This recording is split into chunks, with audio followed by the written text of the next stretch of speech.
vai subir pro Millennial, e o desafio vai ser quando eu vou chegar no X e no Boomer, né? O Boomer tem uma restrição muito clara sobre a gente, uma restrição quase estética, uma restrição de linguagem mesmo. Muita gente do MBL é visto, ele parece vagabundo, vocês têm cara de vagabundo, vocês têm cara de universitário.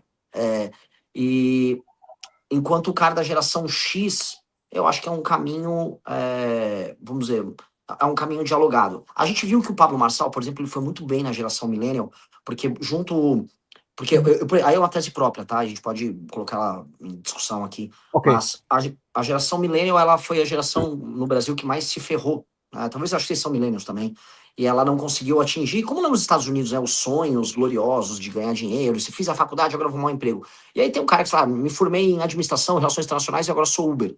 Então esse cara tá louco para mudar o mindset dele e ele tem um atalho rápido, dado que ele tá com 40 anos, 30 e tantos a 40 anos, ele precisa começar a ganhar grana. Então o coachismo andou muito bem e o Marçal voou na geração Millennial, aqui na eleição em São Paulo. Então a geração Millennial ela tem questões materiais a se resolver e a geração Z tem uma questão que é muito parecida quando o Boomer era jovem, que ele quer um sonho, ele quer um sonho de um mundo novo.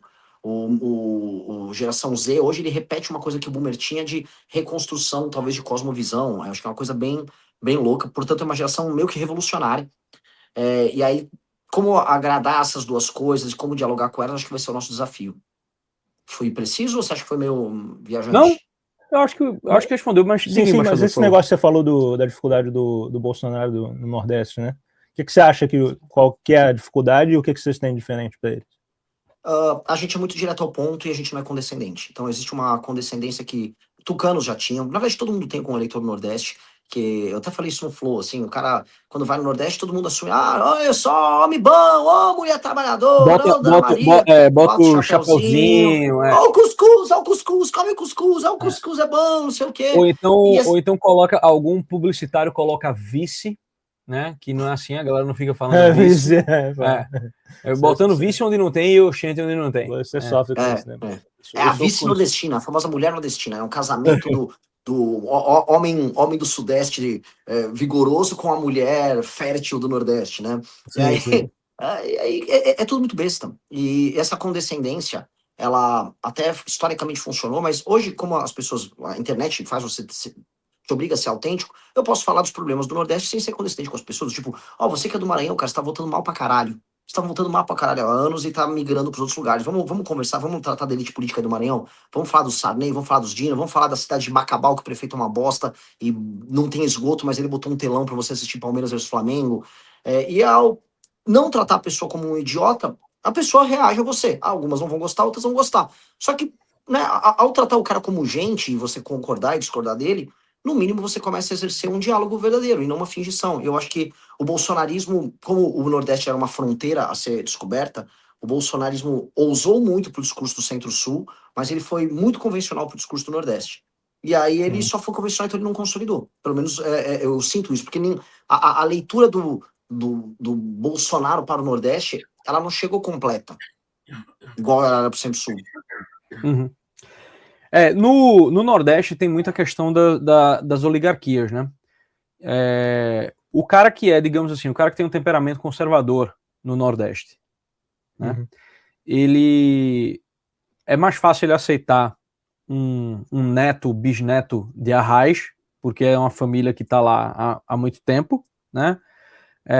Que tem ligação com coisas reais da cidade, por mais que faça um péssimo trabalho, né? Tipo, é um negócio assim horrível o que os Campos Arrais fazem em Pernambuco, mas ele prefere ele prefere um cretino local do que arriscar-se a meter um cara que vai ser vassalo da Globo, vassalo do Sudeste e tal, né?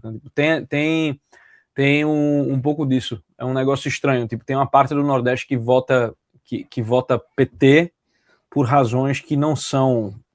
Não é porque o cara está preocupado com a Amazônia ou com os gays ou com a pauta da mulher, ou não sei o que lá.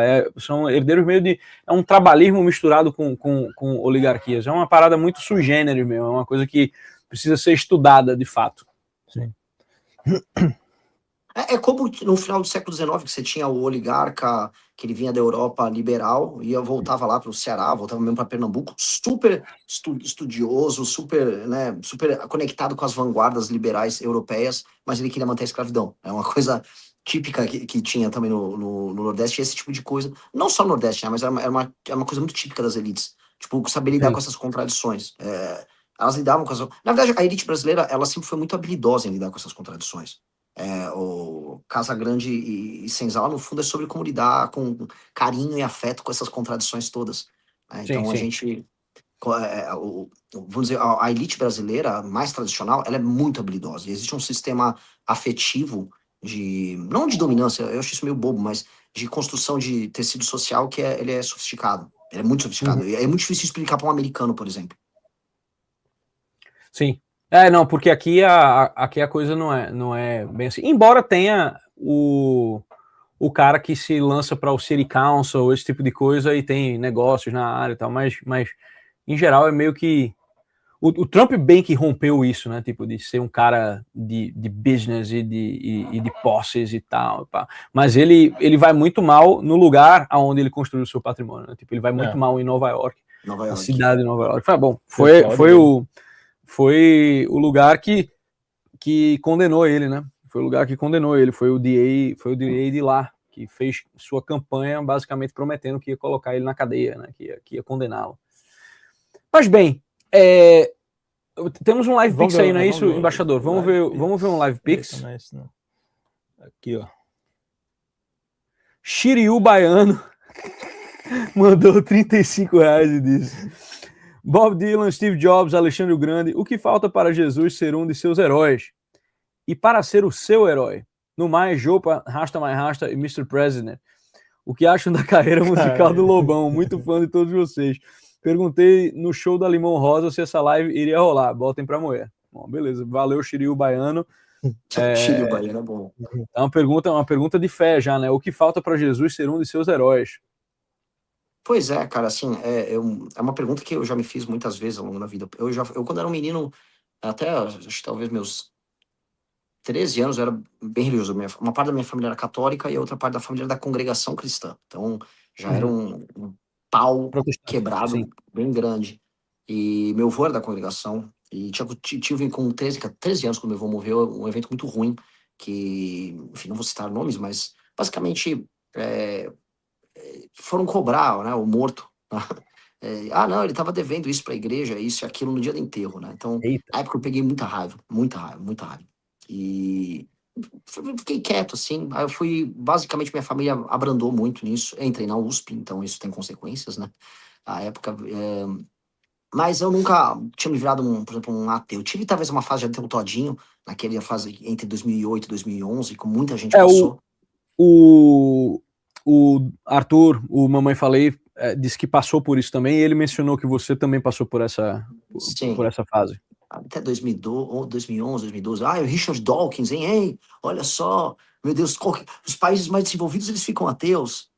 E aí eu fui deixando de ser retardado, né? Eu fui deixando de ser retardado. Aí me deram Confissões do Santo Agostinho, aí eu li, deixa eu parar de ser retardado. Aí eu fui parando de ser retardado aos poucos, o que eu nunca consegui, é uma coisa que eu fiz uma promessa pra Amanda esse ano, assim, eu vou começar a frequentar a igreja, eu vou começar a ser, né? Então, naturalmente eu não fico colocando em proselitismo religioso, ou fazer qualquer tipo de proselitismo nas minhas lives.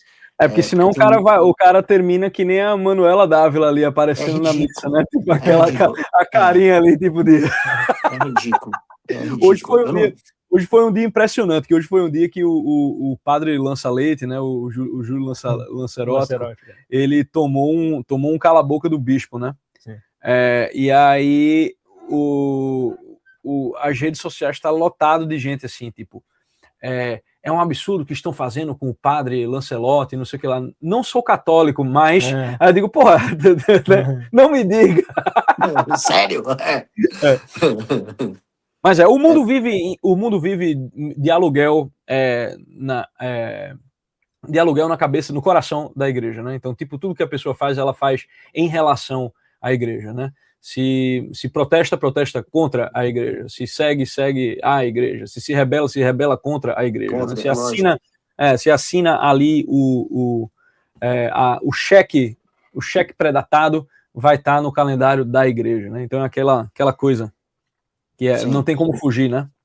Sim, exatamente. E é meio que a gente fica na história decretando agora o fim da igreja. Não, a igreja acabou, e não acaba. E aí acabou de novo. Não acaba. E na prática, cara, o que eu coloco assim pro Shiryu baiano, você não me verá expondo qualquer tipo de...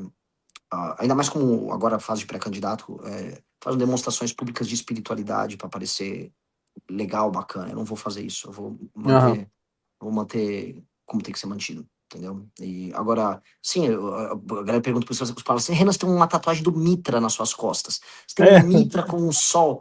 Mano, é só uma tatuagem. Isso não significa que eu tô sacrificando bois, cara. É só essa tatuagem da hora. Não tem nada de especial. Se você virar católico, aí vai ser perfeito pro Rodrigo Silva. Ele vai provar uma foto das costas do Renan Santos, que a Igreja Católica foi criada por Constantino, fazendo sincretismo com Mitra. Pois é. Não, e o pior, cara, assim, para as teorias conspiratórias ficarem de pé, né? Um dos meus livros favoritos é o Juliano, do Gore Vidal, que fala sobre o Juliano Apóstata, né? Que era um tanto quanto mitraísta e tentou romper o avanço do cristianismo, que já tinha se tornado religião oficial ali. Então, antes que venham falar, isso aqui é só um livro, isso aqui é só uma tatuagem, né? Mas não, eu gosto da teoria da conspiração. A teoria da conspiração é boa, né? É boa. Deixa ambíguo aí, deixa ambíguo. Vocês têm um cara tariqueiro aí, né? Vocês têm no quadro de vocês. Então, deixa todo aquele negócio aí. Será que vai vir uma gnose? Sim. Não, eu fui acusado de estar tocando uma gnose solar com uma perspectiva evoliana. Então, tem um perfil lá falando que o MBL é um movimento que vai tocar uma gnose solar. Ok. Aí sim. Okay. Na verdade, assim, meu lance, eu adoro o tema discutir sobre religiões indo-europeias. Eu caí nessa Cracolândia há uns 15 anos e adoro religião comparada, do Mesilme, de CLA, essas coisas. Eu acho legal. Então, enfim, eu acho o Mitra, por exemplo, um mitraísmo um tema muito louco, uma religião, uma figura, né? No fundo, quase como um avatar, né? Uma coisa arquetípica que estava muito presente no Irã e na Índia, foi parar em Roma. Inclusive, muito dos problemas que tem em relação a esse negócio de interpretação do mitraísmo é porque teve um maluco lá, eu acho que ele é do século XIX, um cara chamado Franz Cumon, né? E o Franz Cumon, ele convergiu o Mitra de Roma com o Mitra dos iranianos, né? E tratou como se fosse a mesma coisa, entendeu? E a gente não tem garantia de que fosse a mesma coisa, porque sobrou muito pouco, né, do negócio da religião iraniana, né, original, assim. Então, tipo, são coisas que são feitas muito na base do achismo, assim, né, tal. Aí teve uma galera muito... esse pessoal que assiste Zeitgeist, né? A galera, tipo, esse filme pegou muita gente. É muito paia, mas tu lembra quando surgiu? Quando surgiu, era um negócio assim, porque... Sim, tipo... a gente não tinha a gente não tinha o ferramental para ir atrás de cada uma das coisas que o cara falava. E aí o cara falava, meu irmão... Ele faz aquela lista, né, tipo, de Horus, de Mitra, e não sei o que lá, crucificado, nascido de uma virgem. Aí quando o cara vai ver, tipo, isso é uma conversa fiada. E aí ele tirou isso de um livro, que é o do Kersey Graves, né, que é o The World's 16 Crucified Saviors, em que em que ele tirou, assim, ele não dá as fontes, ele simplesmente fala essa tese é meio que replicada e tal. Então essa parada é muito... É muito louca. Já essa questão das religiões comparadas, eu acho ela mais complicada ainda, porque, beleza, você tem que meio que desvalorizar todas